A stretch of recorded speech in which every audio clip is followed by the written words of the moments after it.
పెద్ద ఎత్తున కాంగ్రెస్ పార్టీ అభ్యర్థులకు ఓట్లు వేసి అద్భుతమైనటువంటి విజయాలను అందించినటువంటి ఓటర్ మహాశయులందరికీ కూడా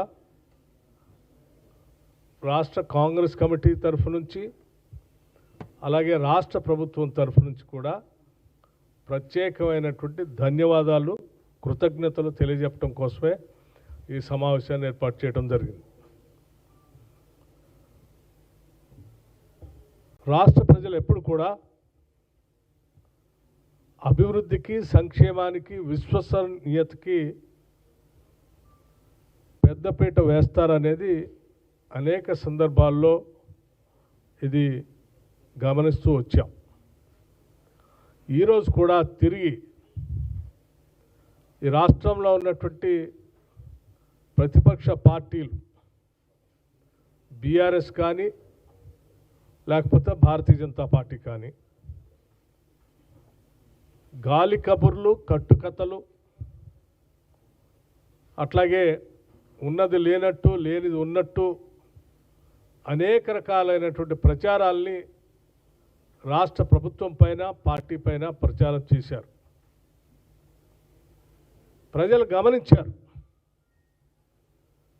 ప్రజాప్రభుత్వం రాష్ట్ర ముఖ్యమంత్రి రేవంత్ రెడ్డి గారి నాయకత్వంలో ఇది ప్రజల కోసం చేస్తున్నటువంటి అనేక సంక్షేమ కార్యక్రమాల్ని అభివృద్ధి కార్యక్రమాల్ని ప్రజల పట్ల ఈ ప్రభుత్వానికి ఉన్నటువంటి నిబద్ధతని విశ్వసనీయతని గమనించి ఈ గాలి కబుర్లు చెప్పేటువంటి వాళ్ళందరికీ కూడా పూర్తిగా వాళ్ళ స్థానం ఏంటో ఓటు ద్వారా వారికి చూపించారు.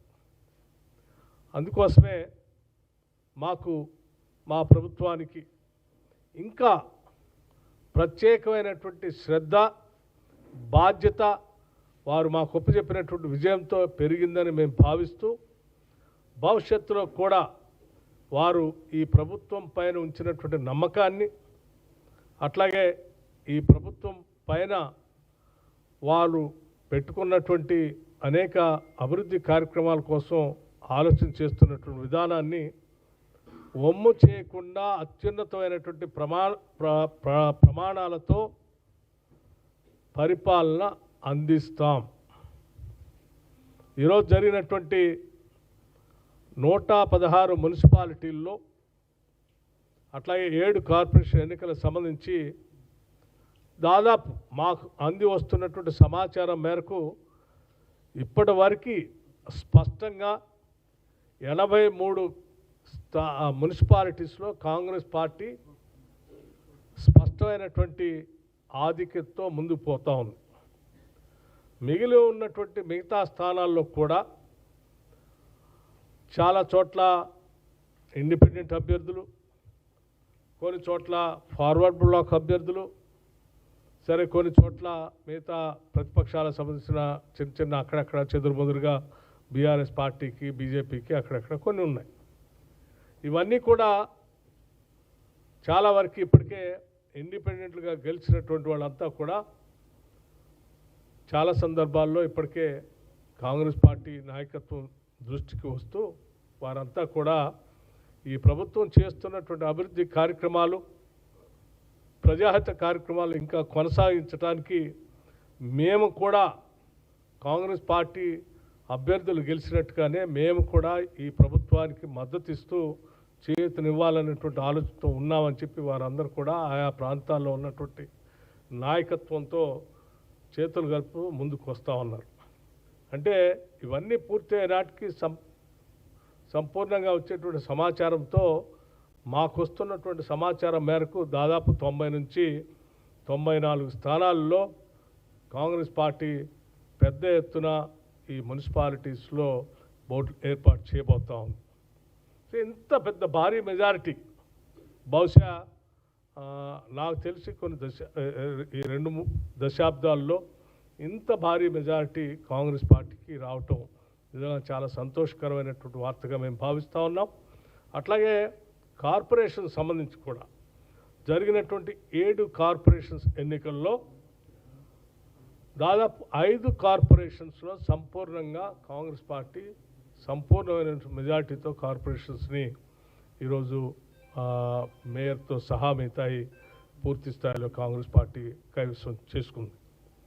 అలాగే ఇక మిగిలి ఉన్నటువంటి 2 కార్పొరేషన్స్ సంబంధించి హంగ్ ఏర్పడి అది కొన్ని చోట్ల కాంగ్రెస్ పార్టీ, కొన్ని చోట్ల బీజేపీ, కొన్ని చోట్ల బీఆర్ఎస్, కొన్ని చోట్ల ఇండిపెండెంట్, ఈ 2 కార్పొరేషన్స్లో ఇంకా పూర్తి స్థాయి సమాచారం రాలేదు. ఆ 2 కూడా పూర్తి స్థాయి సమాచారం వచ్చిన తర్వాత ఆ 2 కూడా ఏ రకంగా ఉంటుందనేది స్పష్టత పూర్తి ఫలితాలు వచ్చిన తర్వాత చెప్పగలం.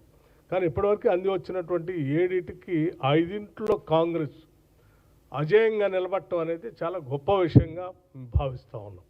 సో దీనికి కూడా ప్రధాన కారణం కాంగ్రెస్ పార్టీ చేపట్టినటువంటి సంక్షేమ అభివృద్ధి కార్యక్రమాలతో పాటు ప్రజల పట్ల ఈ ప్రభుత్వానికి ఉన్నటువంటి నిబద్ధతని ప్రజలు సంపూర్ణంగా గమనించారు కాబట్టే మేము ఈ భారీ మెజారిటీని సాధించగలిగామని చెప్పి ఈ సందర్భంగా మరొకసారి మనవి చేస్తూ రాష్ట్ర ప్రజలందరికీ కూడా కాంగ్రెస్ పార్టీ పక్షాన వారందరికీ హృదయపూర్వకమైనటువంటి ధన్యవాదాలు తెలియజేస్తూ ఉన్నాం.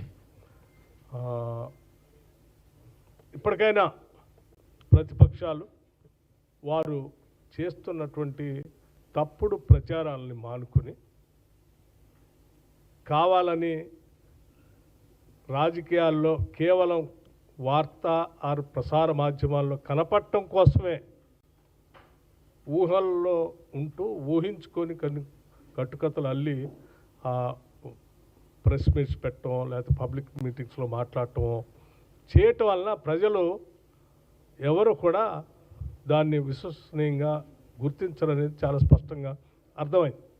ఇప్పటికైనా మీరు నిబద్ధతతో ఒక జవాబుదారితనంగా ఒక ట్రాన్స్పరెంట్గా ప్రజలకి మనం ఈ ప్రజాస్వామ్య రాష్ట్రంలో దేశంలో ప్రజలకి సమాధానం చెప్పేటువంటి పరిస్థితుల్లో ఉండాలి. కాబట్టి ఇప్పటికైనా నేను ఒక ప్రజాస్వామ్యవాదిగా ప్రభుత్వంతో పాటు ప్రతిపక్షాలు కూడా ఉండాలనుకునేటువంటి వ్యక్తులుగా మీరు ఇప్పటికైనా వాస్తవాల్ని వాస్తవాలుగా చూస్తూ వాస్తవాలతోనే మాట్లాడితే బాగుంటుందని ఈ సందర్భంగా మనవి చేస్తూ మరొకసారి ప్రజలందరికీ ధన్యవాదాలు.